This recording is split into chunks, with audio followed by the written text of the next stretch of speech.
Hi everyone, and welcome back to the Unsupermarket podcast.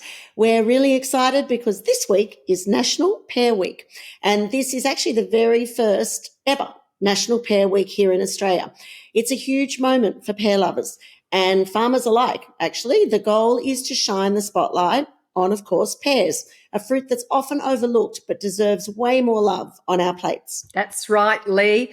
Pears don't get the same buzzes as apples or berries, but they're delicious, they're super versatile and packed with nutrients. And whether you're a busy mum or dad packing for your lunch boxes, say, or single cooking for one, or just somebody who wants tasty, healthy, pears are really an easy win.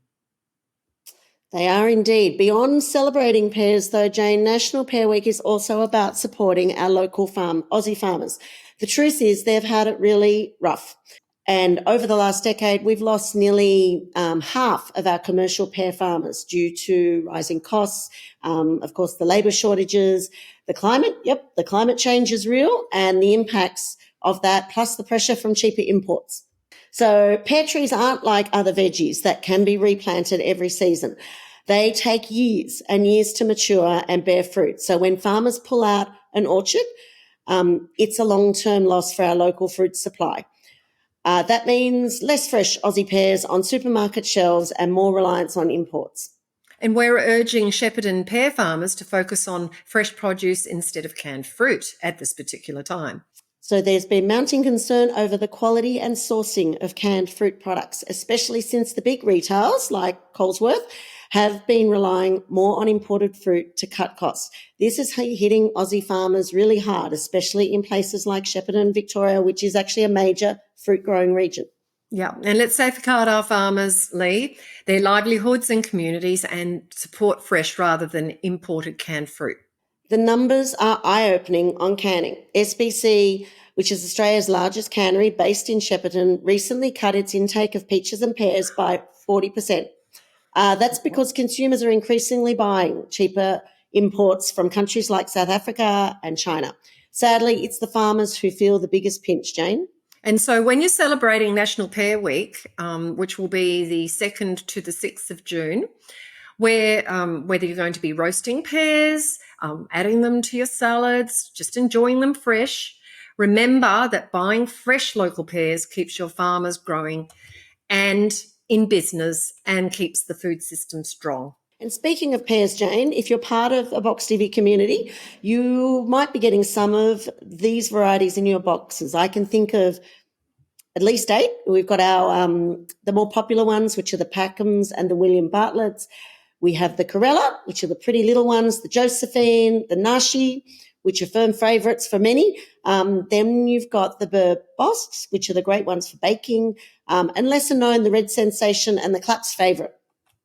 Each has its own unique flavour and best uses. So from snacks, some of them are great for snacking, others are good for cooking and making beautiful, elegant desserts. And Lee, now to get a really good insight into pear growing, I headed down to Shepparton to interview one of the farmers down there, Salim Shaholi. So let's take a look. The sale avenues are dropping, so you can only sell through a few channels. Okay. So, yeah, it's probably coming harder to So the sell channels for you to sell are getting smaller? Are probably smaller. Yeah. So, again, another really good reason to support you. Yeah. Because we need to say, come on board and buy your apples and buy your pears. Yeah, exactly. Your channels are getting especially smaller the local grocers too. You know, everyone plays their part in selling, you know, produce and, wherever you buy it from, it's important. It's important. Yeah. Hi everyone and welcome. Very excited today. We are on a pear and apple farm and we're down in Shepparton in Victoria, and I'd like you to meet Salim. Say hi. Hi. How's it going, everyone? Tell everybody about your farm and your family. This farm, we've got about 70 acres on this plot, and my grandfather, he come out in Albania. Shaholi, is our last name. So he migrated from Albania in 1937 to, first he was around the area, and then he eventuated on this property in 1958. So we've been growing fruit ever since then. And, Yeah. Yeah. And down the back, we've got in season now. Yeah, we've got Pink Lady apples on the property, and we've got some persimmons a bit further down. And the pears. Pears, yes, pears. What sort of pears do you? Our biggest crop of pears is Packham pears. Obviously the green one. And then after that, we got Bury Bosque pears and Kerala pears. Okay. What's your best seller? Packham pears are probably our best. Okay. Yeah. Right. And, And what's the soil like that you grow pears in? What do you need for growing pears? Clay soil, or is it a aerated soil? you can handle the clay soils, a bit more denser soils for Packham pears.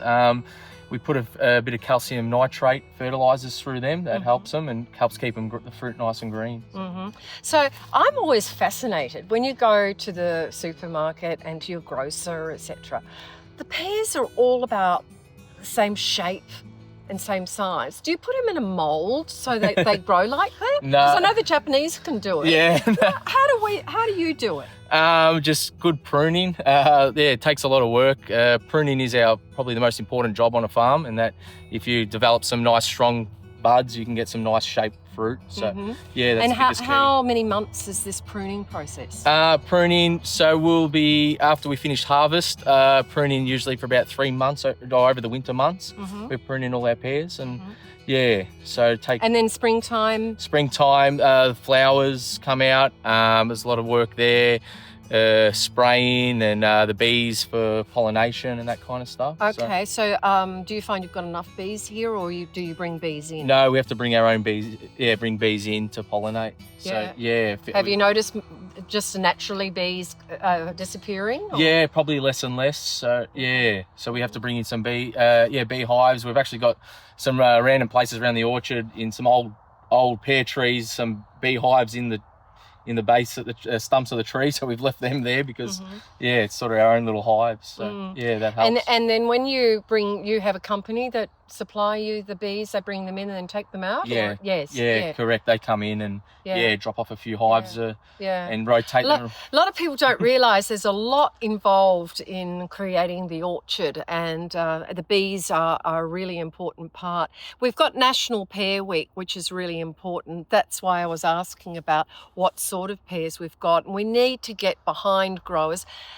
Are you seeing an uptake or a drop in the consumer end of wanting pears? It's probably been a drop in consumers for pears over the last few years, especially within the Goulburn Valley and Shepparton. There is a lot of old pear trees around. So, there's at the moment, we sort of need to put some new pears in the ground to create better quality fruit. So, and you want people to But really people get need behind to it. buy them. You need to get behind these growers, because this area is one of the last top pear growing areas in Australia. And if we as a community don't get behind our farmers, especially for our National Pear Week, then we're not going to have pears. We're going to be importing them. We don't want to do that. So what's your favourite way of eating a pear? I like them when they just turn that, just slightly turn, so they've still got a bit of a crunch, but sort of soft on the inside. Soft on the inside, So not Does your family overripe, but cook any of them in like a tart or something? we poach a few, especially the Bury Bosque pear. They're the best for poaching and have them as sort of more of a sweet. So Okay. Let's go and look at your apples. Yeah, no worries. And here we have apples. Salim has just brought us into the apple orchard area, and again there's quite involved in growing apples.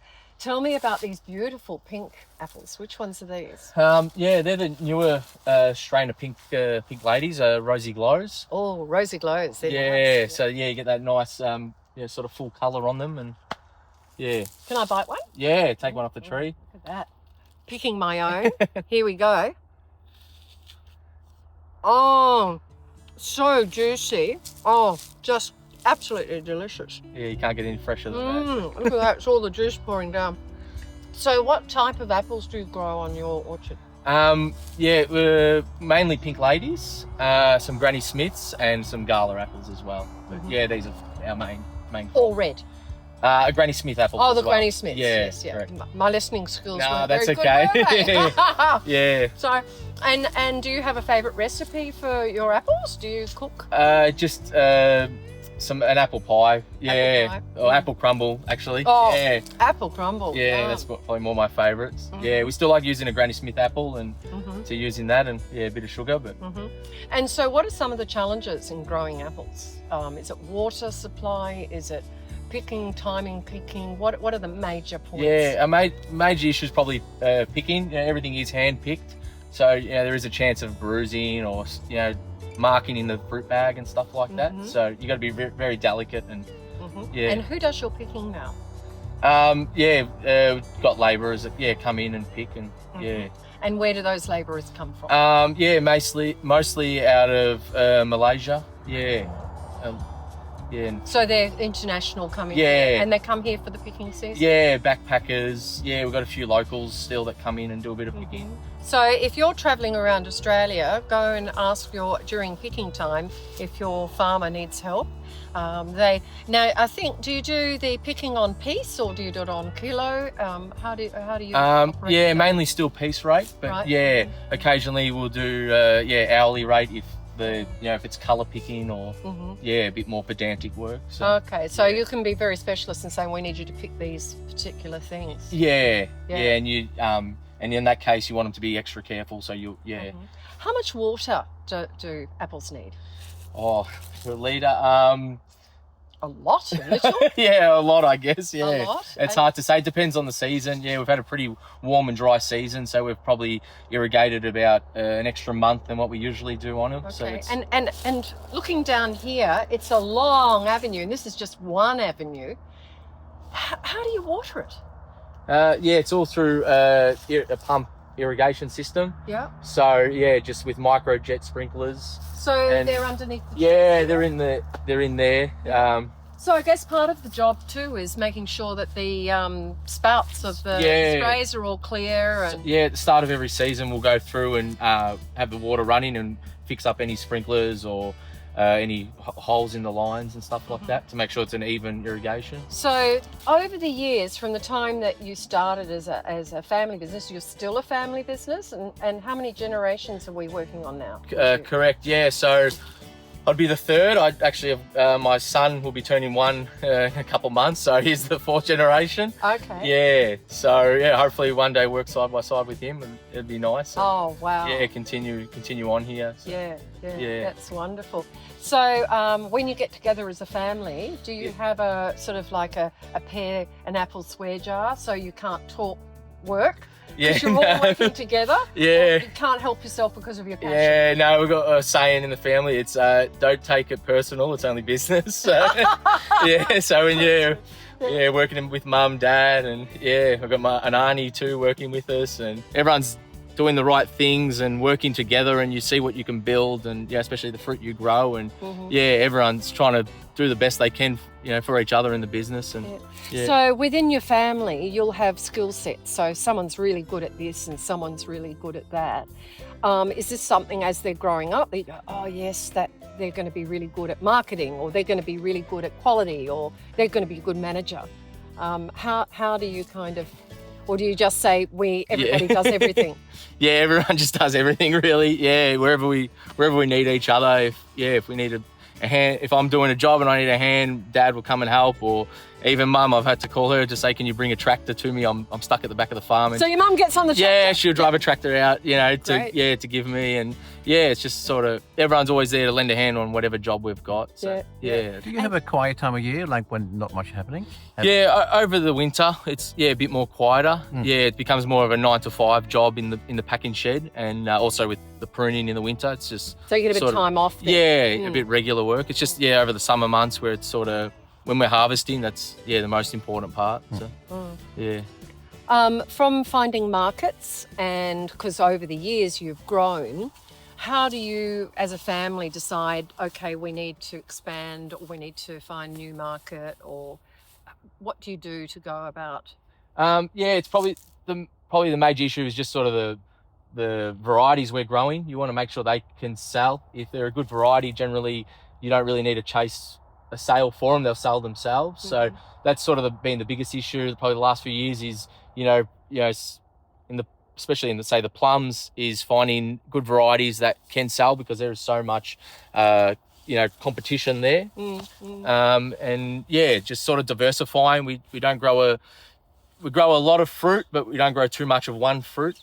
Yeah, if that makes sense. You're basically not putting all your apples in one basket. Yeah, exactly, if you want to say it like that. Yeah. So, we diversify within the farm and, try to, generally if one crop's down, another crop will take its place and, And so around us in the economy, we're finding that grocers are closing. And again, this is why we need to support our farmers, because part of what we do is to unsupermarket our members. And so we see little grocers closing, and that has impact on some of the farmers. And it gets to a stage where they go, I can't find a market anymore in the smaller area. Have you found that you're reaching out more and more for a bigger share in that market as growers disappear? Then you've got more market share. There's definitely people always looking to buy products and stuff, and you just got to be mindful. And the sale avenues are dropping, so you can only sell through a few channels. Okay. So it's probably coming harder to. So the channels for you to sell are getting smaller. Are probably smaller. Yeah. So again, another really good reason to support you. Yeah. Because we need to say, come on board and buy your apples and buy your pears. Yeah, exactly. Your channels are getting especially smaller the local grocers too. Everyone plays their part in selling. Produce and wherever you buy it from. It's important. It's important. Yeah. Thank you very much for speaking to us today. Thanks for coming down. And don't forget Shoholly, where they've got so much on their orchard. They've got apples and pears and apricots and plums and even persimmons. Yeah. So how do you like to eat your persimmons? I just crunchy. Yeah. Crunchy? Yeah. Yum. For us, we're lucky we just eat them straight off the tree, but crunchy. I know some people like them to go soft, so the varieties we've got, you can eat them each way. Each way. Yeah. So go Shoholly. Thank you. Salim Shoholly is so motivated and a family business which is just a thrill to see. Many listeners might be watching their blood sugar levels and just want a healthier snack option. Pears are a fantastic choice as they have a low glycemic index. Yeah, good point, Lee. Pears do have a low to moderate GI, which means the release of sugar is much more slower into your bloodstream. And this helps your energy. It steadies it and prevents those sugar spikes, which you might get from other sweet snacks and things like that. So it's a good choice as a snack. Now, Jane, we have Sarah Starr, our Box TV hubster from Hornsby. She's going to cook up an upside-down pear and almond cake for us.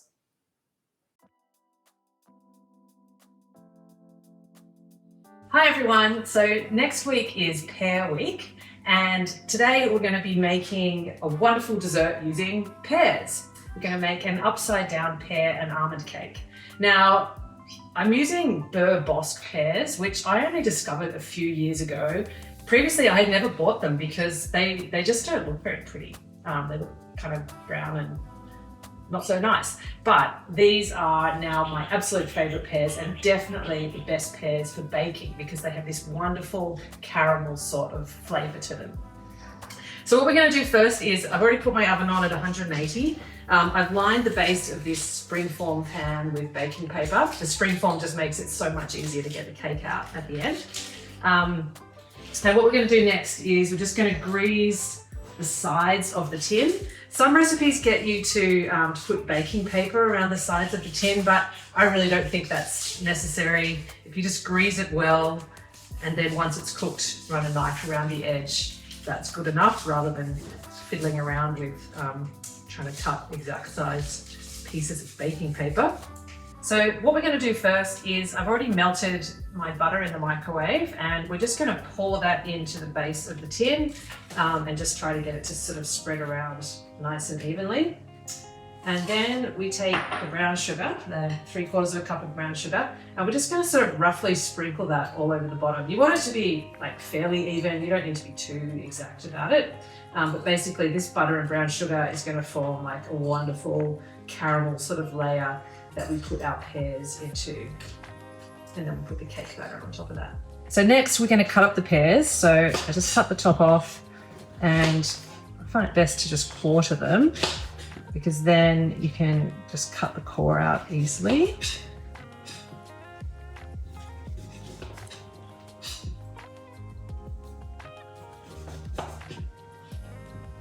And then what we do is we take one of our quarters. If you're using quite small pears, you could probably just cut it in half, but because this is a reasonably big pear, I'm actually going to cut it into thirds. You sort of want to have pieces that are kind of 1.5 centimeters wide, something like that. Too thick and they won't sit nicely in the tin, but too thin and they'll just disappear. You don't need to peel them because the skin actually helps the pear to keep its shape while it's cooking. So then you just start arranging your pear slices in a nice circle kind of pattern. Oh, I might take that one out, it's a bit chunky. So we get all the way around.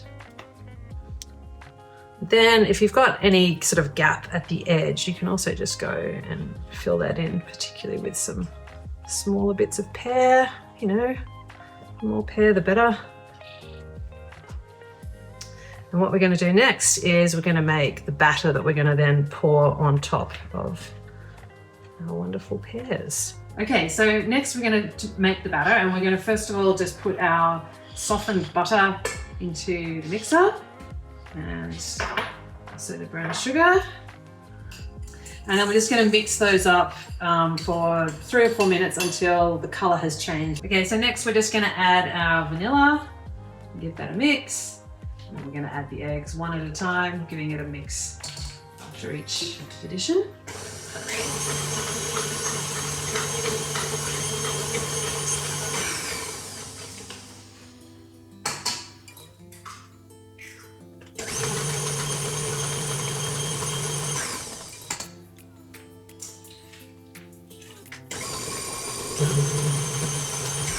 Keep the bowl a little scrape down every now and again.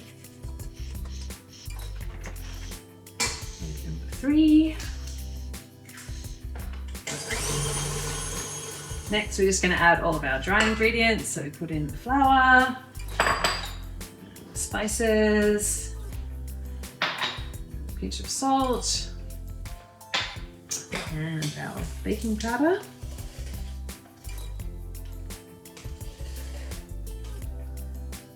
Just mix all that up till it's just combined.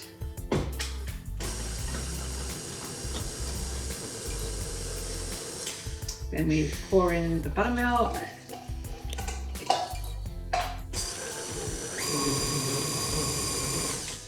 And last of all, I'm going to add the almond meal, but I normally find it's best to just do that with a spatula.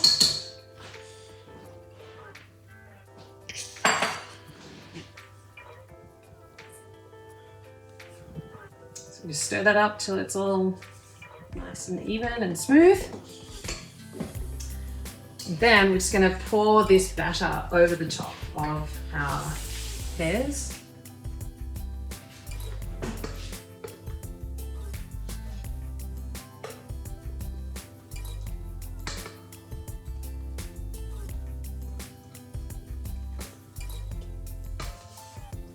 Just spread it out.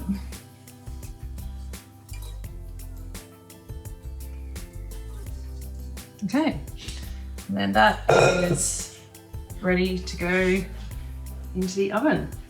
Okay, so once I've taken it out of the oven, you just let it cool for half an hour so that the caramel can kind of set a bit. And then we're just going to run a knife around the edge of the tin so that it doesn't stick to the sides. Okay, now we just carefully open up our tin. And we're going to put the plate upside down. This is an upside down cake. And flip.